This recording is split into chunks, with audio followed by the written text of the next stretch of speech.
Oh, man. What's up, YouTube? So the Philadelphia Eagles lost to the Washington Commanders. It is now, right? So this brings us to 8-1. First loss of the year. I'm going to tell you from the rip. I didn't pick us to lose, but I'm not shocked that this happened. I feel like it was bound to happen. Anyone who really has followed my channel in any capacity, like, you should know, ever since we got Jonathan Gannon, all right, I've always been on this guy. Last year, I do not like the way he coaches defense. I do not think he is good defensive coordinator at all. I just do not. Philosophically, he has a style that I think will keep us from winning a title. I believe everything else besides the special teams, especially the kick and punt returners. I don't know why this position is being neglected. It seems like the organization is just satisfied with having a guy back there who just doesn't make mistakes. Doesn't fumble the punts or the kickoffs. He doesn't get any yards. I mean, he's got to be near. I haven't even checked the stats, but I'm sure he has to be near the bottom in return yardage. Absolutely, you need a playmaker at those positions. Why the Eagles are neglecting this, I don't know. It cannot be that difficult to find someone to do that. Then besides that, like I said, Jonathan Gannon, he runs this 5-man front where he uses 2 linebackers. Sometimes he'll put one linebacker, on the line, and then he'll just have only Edwards back there, right? There's no Nakobe Dean sightings. I don't even understand why he's here. It's just a style of playing defense that is not going to be effective against the run. You're trying to use your safeties to come up. He usually puts Epps or Gardner Johnson in the box. It's not working, bruh. It's not working. And right now, you're going to have to switch that up because teams, they look at the Eagles, and really that's one of the few weaknesses they see. So they go at it. That's number one. Then number two, in the game, when the defense did do a good job of stopping the run, because, it wasn't like they were running for first downs or second down. There were third down situations.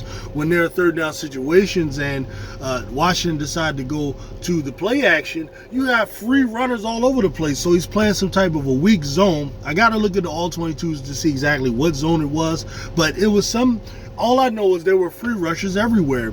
You got Darius Slay, who's one of the best cover corners in the league. You're not allowing him to play up on McLaurin. You got him playing some type of containment type of defense where he's on the outside. McLaurin, he has all this freedom to run all over the place. You got Dotson getting off on you.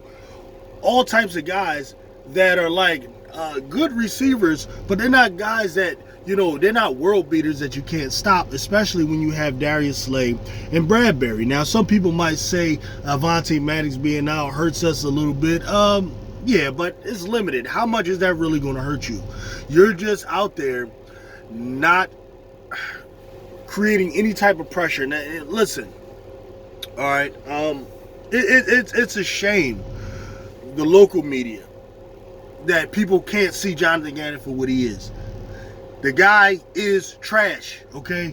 And many of us were allowing the fact that we weren't on an 8-game winning streak, and we're thinking, okay, as long as we're not losing, he's good.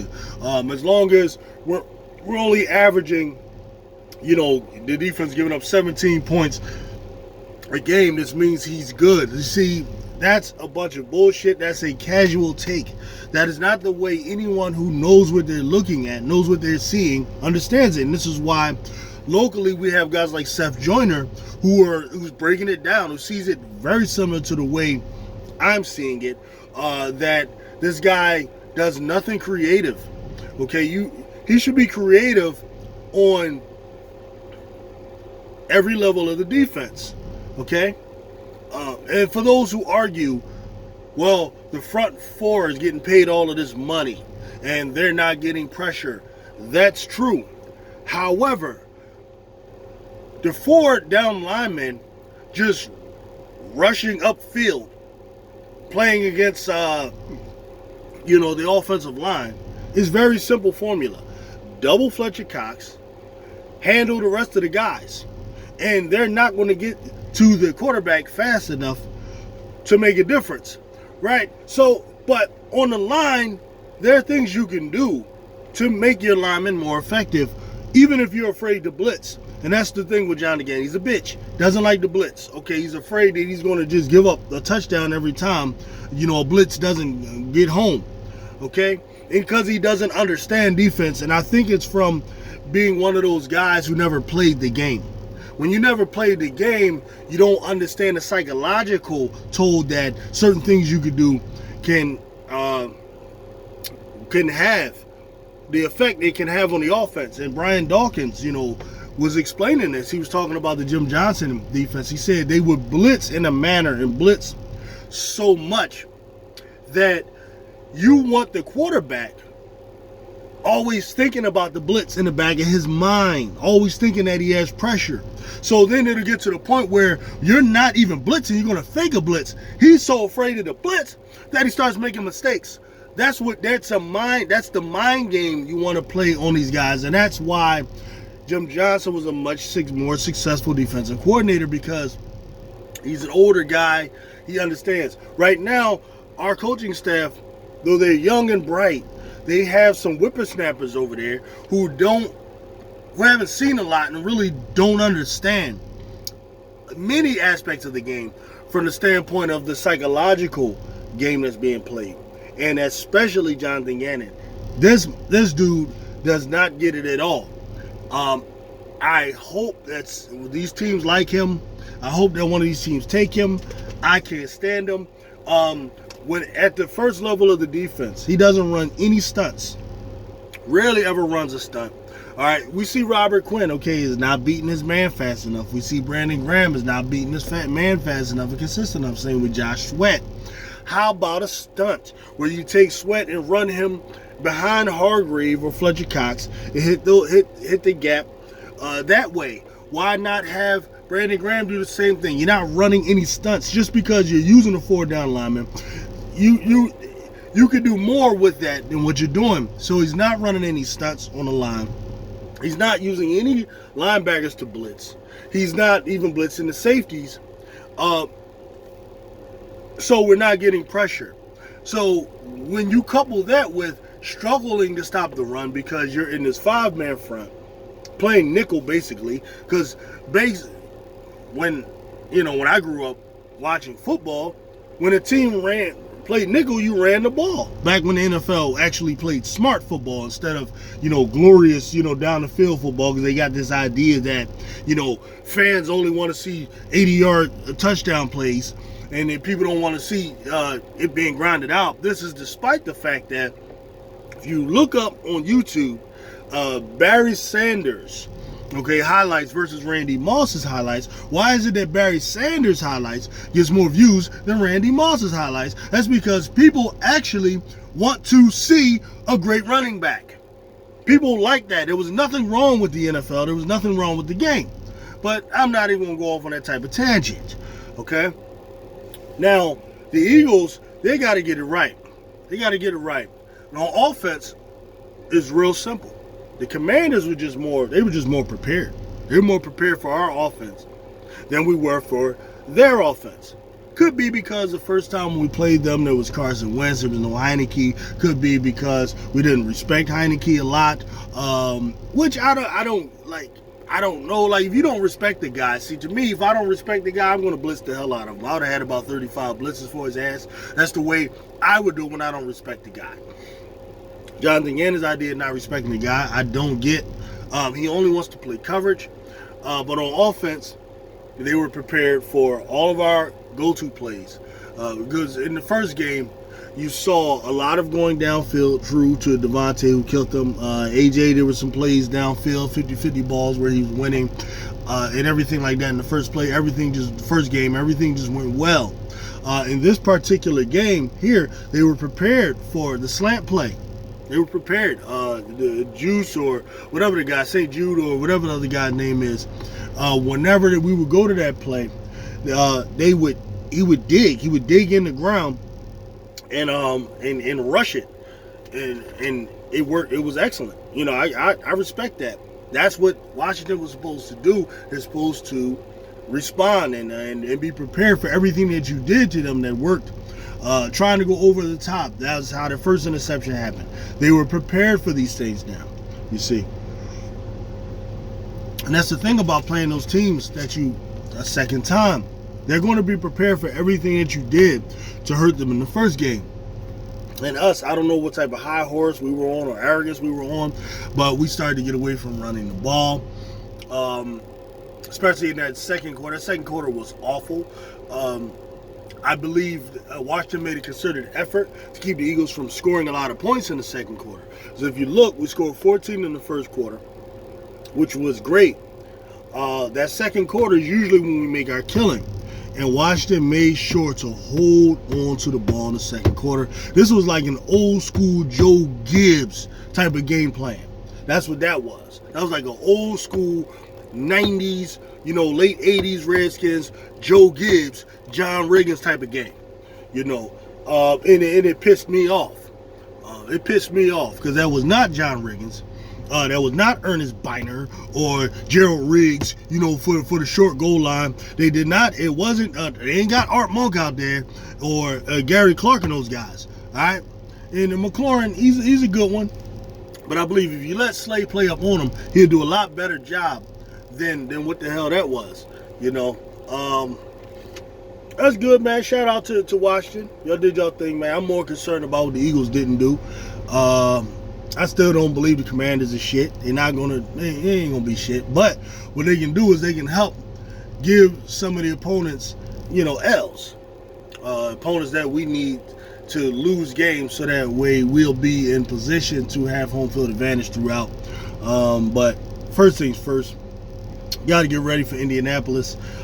Please, man. Hopefully the arrogant shit is gone, and now the team can just focus the way they should be focusing on these games, man.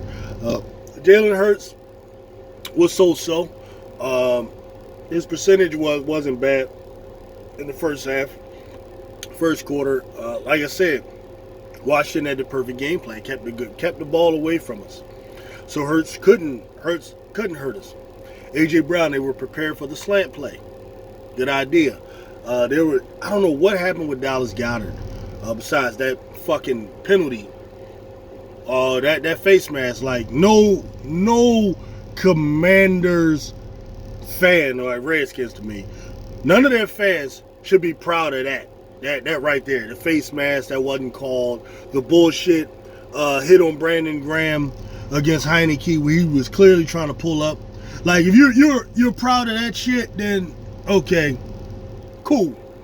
Just know your team ain't shit, ain't gonna be shit this year, ain't gonna do shit this year. Alright? You're not even gonna make the playoffs. If you're that Commanders fan that is proud of the face mask and proud of, the ref not calling bullshit like that. Alright? Now there were some other times in the game where the refs did kind of help us, but that was egregious. Those two plays were egregious and should never happen in the NFL, where you supposedly have the best officials. Jalen Hurts, man, I was okay with his poise. He had a couple of instances where he should have made it, but the first test that he got, where he put it right there for Quez Watkins, Quez had it, and then he messed around and fumbled the ball. That kind of killed us. We got the ball again, and then we failed to get a first down because I don't know what coverage they were doing. Like I said, I got to see the all 22s over here to see what happened. But I noticed Hurts tried to run, and that drive didn't work. And then we weren't able to get the ball again that last time because of that bullshit call against Brandon Graham. Listen, we lost the game. Coaches, y'all need to pay attention, especially on the defensive side of the ball.